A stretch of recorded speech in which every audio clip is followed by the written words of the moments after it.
Process simulation is a very versatile method for analyzing the performance of a process.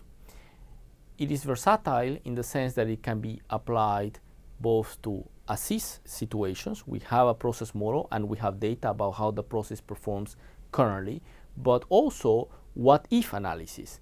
For example, we have come up with a redesigned process, a new version of the process that we would like to deploy, and we would like to know what will be the performance of this process if we deployed it. Or we want to increase the number of resources assigned to an activity or decrease it. Process simulation works by running a large number of instances of the process. And as we run it in a simulated mode, we gather data about when every activity in the process starts, when it finishes, which resource performs which activity, and so on.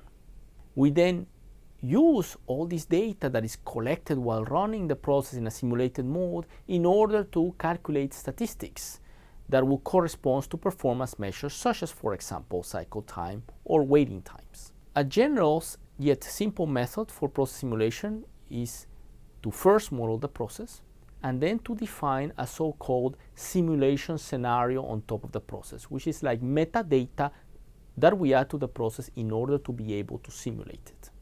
Then, given a simulation scenario, we can run a simulation. The simulation engine will then gather all the data while simulating and calculate statistics, give that as output to us.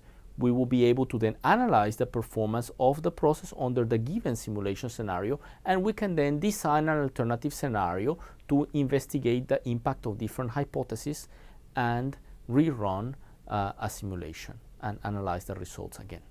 Arguably, the trickiest part in process simulation is to define the simulation scenario.